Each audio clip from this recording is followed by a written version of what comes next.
Assalamualaikum warahmatullahi wabarakatuh.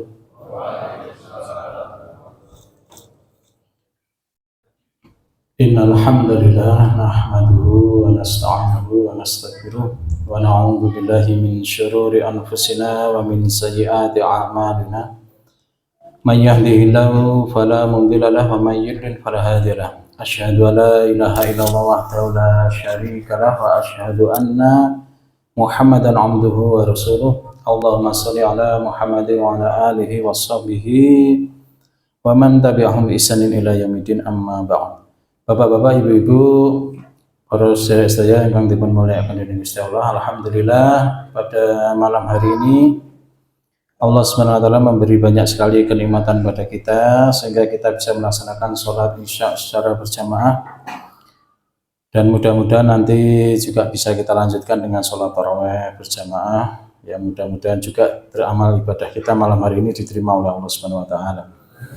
Selanjutnya salawat serta salam semoga senantiasa tercurah pada Rasulullah Muhammad SAW serta keluarga, para sahabat, dan juga pengikutnya yang setia hingga akhir zaman.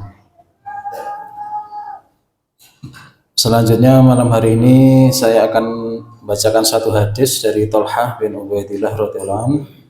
Beliau mengisahkan anna rajulaini min baliyin qadima ala Rasulullah sallallahu alaihi wasallam wa kana islamuhuma jami'an fa kana ahaduhuma ashadda ijtihadan minal akhari fa ghazal mustahidu minhuma fastushhida thumma makathal akharu ba'dahu sanatan thumma tuwfi. Ada dua orang dari kabilah Bali datang menghadap Rasulullah sallallahu alaihi wasallam. Ini ada ulama menjelaskan dua orang ini dari Yaman kemudian datang menemui Rasulullah sallallahu alaihi wasallam ya di Madinah. Mereka berdua masuk Islam pada waktu yang sama, namun salah satu dari mereka lebih bersungguh-sungguh beribadah daripada yang satunya. Jadi kalau dikatakan lebih sungguh-sungguh itu biasanya berkenaan dengan masalah ibadah sunnah. Karena kalau yang wajib sudah tertentu ya, misalnya pun sholat fardu yaitu ada sehari 5 kali 5 waktu ya.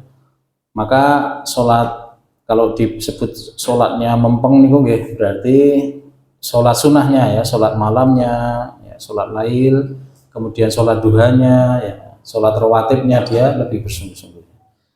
Juga puasa wajib sudah tertentu, nah maka ini kemungkinan puasa sunnahnya lebih mempeng. Suatu ketika orang yang lebih rajin beribadah ikut berjihad dan wafat memperoleh syahid. Adapun yang satunya dia hidup setahun lebih lama kemudian wafat. Thalhah bin Ubaidillah radhiyallahu anhu melanjutkan ceritanya. Fara'aitu fil manami baina ana inda babil jannati idza ana bihima fa kharaja kharijum minal jannati fa adzina lil ladzi tuwfiyal akhira minhuma thumma kharaja fa adzina lil ladzi tushhida thumma raja'a ilayya fa qala irji fa innaka lam ya'ni laka ba'. Satu malam ya, kata Thalhah, aku bermimpi, dalam mimpiku aku sedang berada di pintu surga dan bertemu dengan orang yang sudah wafat tersebut. Bapak-bapak ada yang pernah mimpi di depan pintu surga? Oh, belum ada ya. Kalau mimpi di pinggir sungai, kehujanan ya, kedinginan, nah itu kemungkinan ngompol itu nanti. Ya baik, tiba-tiba ada sosok yang keluar dari dalam surga ya. Ini kemungkinan malaikat ya, petugas ya. Dia mengizinkan orang yang meninggal setahun lebih lama untuk masuk ke dalam surga. Ya, jadi keluar petugas yang setahun wafat terakhir itu ya, yang belakangan dipersilahkan masuk. Nah, petugas ikut masuk. Kemudian sosok itu keluar lagi dari dalam surga, lalu dia mengizinkan orang yang wafat dalam jihad untuk masuk ke dalam surga. Nah, keluar yang mati syahid kemudian dipersilahkan masuk ya. Nah, setelah masuk kemudian akhirnya petugasnya keluar lagi. Dia pun menghampiriku seraya mengatakan, kembalilah, sekarang belum waktumu. Thalhah kemudian bangun ya. Fa asbaha Thalhatu yuhadditsu bihin nas fa'ajibu lidzalika fa balagha dzalika Rasulullah sallallahu alaihi wasallam wa haddatsuhul hadis. Pada pagi harinya Tolhah menceritakan mimpinya kepada para sahabat. Setelah mendengarnya mereka pun heran dengan mimpi Tolhah. Akhirnya hal tersebut sampai kepada Rasulullah Shallallahu Alaihi Wasallam dan para sahabat itu memperbincangkannya kepada beliau. Rasulullah Shallallahu Alaihi Wasallam bersabda, "Faqala min ayyi dzalika ta'jabun?" Apa yang membuat kalian heran? Faqalu ya Rasulullah, hadza kana asyadda rajulaini ijtihadan tsumma istushhida wa dakhala hadzal akhirul jannata qabla. Mereka mengatakan, wahai Rasulullah, orang yang lebih dahulu wafat adalah orang yang lebih bersungguh-sungguh beribadah dan wafat dalam syahid di medan jihad. Namun mengapa justru orang yang kedua lebih dahulu diizinkan masuk ke dalam surga sebelum orang yang pertama? Faqala Rasulullah sallallahu alaihi wasallam, "Alaisa qad makatha hadza ba'dahu sanah?" Qalu bala. Qala wa adraka Ramadan fasoma wa shalla kadza wa kadza min sajdatin fis sanah. Qalu bala. Rasulullah sallallahu alaihi wasallam bertanya, "Bukankah orang yang kedua hidup setahun lebih lama daripada orang yang pertama?" Para sahabat menjawab, "Benar." Rasulullah Shallallahu Alaihi Wasallam kembali bertanya, bukankah orang yang kedua menjumpai bulan Ramadan, lalu dia berpuasa, sholat demikian dan demikian, dengan melakukan sujud demikian dan demikian dalam setahun? Para sahabat menjawab, benar. Qala Rasulullah Shallallahu Alaihi Wasallam, fama bainahuma ab'adu mimma bainas sama'i wal ard. Rasulullah Shallallahu Alaihi Wasallam bersabda, sungguh antara mereka berdua jaraknya lebih jauh daripada langit dan bumi. Hadis riwayat Ibnu Majah, dan hadis ini dinilai sahih, ada dalam kitab Sahih Ibnu Majah. Nah, kira-kira apa Pak pelajaran yang bisa kita ambil dari hadis ini? Ya, ternyata ya di hadis ini menceritakan tentang keutamaan Ramadan. Ya, wa adraka Ramadan, ya, orang yang terakhir meninggal ketemu Ramadan, ya kan? Wa adraka Ramadan, fasoma, kemudian dia puasa. Nah, ini keutamaan dari ibadah puasa. Wasolla, ya, wasolla kadza wa kadza min sajdatin fi sanah. Kemudian dia sholat ini, sholat itu, kemudian dia juga sujud ini, sujud itu. Nah, jadi keutamaan Ramadan, keutamaan puasa, dan juga keutamaan sholat, khususnya sujud, ya kan? Nah, ini kita bahas satu-satu secara sekilas karena waktu saya tinggal 5 menit, ya. Ini maksimal 15 menit. Ya.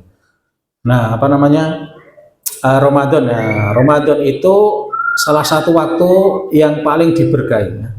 Di dalam Al-Quran, ya, nama bulan yang disebut secara khusus hanya Ramadan, Pak. Padahal bulan yang mulia itu selain Ramadan ada Syahrul Hurum, bulan-bulan haram. Anten pinten bulan haram, Pak? Wonten sekawan, ya. Napa mawon? Nggih bahas lain waktu ya. Tapi yang jelas nggak disebut di Al-Quran. Yang disebut hanya Ramadan, ya. Baik. Dan ulama mengatakan bahwa kalau satu amalan, satu ibadah dilakukan bertepatan dengan waktu yang mulia, maka amal ibadahnya pahalanya jauh lebih banyak, berlipat-lipat. Sama seperti kalau amalan dilakukan di tempat yang mulia, misalnya sholat di Masjidil Haram. Ibu-ibu sholat, nggak kedengeran ya. Sholat di Masjidil Haram berapa pahalanya? 100.000 kali lebih baik dari sholat di tempat lain. Nah, kalau dua hal ini terkumpul, ya, sholat di Masjidil Haram pas Ramadan, wah itu pahalanya lebih banyak lagi. Nah, ini perlu diagendakan bareng-bareng ya Pak. Kapan-kapan kita ke sana bareng-bareng, ya, mungkin bikin biro umroh di sini ya. Nah, sholat pas Ramadan, ya, kemudian di Masjidil Haram, itu pahalanya jauh lebih banyak. Nah, ini keutamaan Ramadan ya. Kemudian yang berikutnya fasoma dan puasa. Puasa ini dikhususkan oleh Allah Subhanahu wa taala ya. Nah, jadi apa namanya? Disandarkan kepada Allah masalah ibadah puasa ini ya. Dalam satu hadis, asyamuli wa ana ajzibi ya. Jadi puasa itu untukku, kata Allah, dan akulah yang akan mengganjarnya. Sekarang pertanyaannya Pak, sholat itu untuk siapa Pak? Untuk siapa? Ya untuk Allah juga. Kalau sedekah juga untuk Allah. Semua ibadah sebenarnya untuk Allah. Maka kalau disebut ya, asyamuli wa ana ajzibi itu hanya pengkhususan aja. Sebenarnya semua amal ya sebenarnya untuk Allah juga gitu ya. Niatnya ya, kita kan harus ikhlas kan, semua ibadah untuk Allah. Meskipun kebaikannya jelas kembali kepada kita ya, karena Allah Maha Kaya, nggak membutuhkan makhluknya ya. Nah ini menunjukkan bahwa puasa itu amal ibadah yang paling tinggi di sisi Allah ya. Dan ganjarannya termasuk ya nggak bisa dinilai karena Allah sendiri yang memberi ganjarannya. Kalau ibadah yang lain diberi pahala 10 sampai 700 kali lipat, maka untuk puasa hanya Allah yang tahu hitungannya ya. Dan nanti itu butuh bab khusus. Nah yang berikutnya adalah keutamaan dari sholat ya.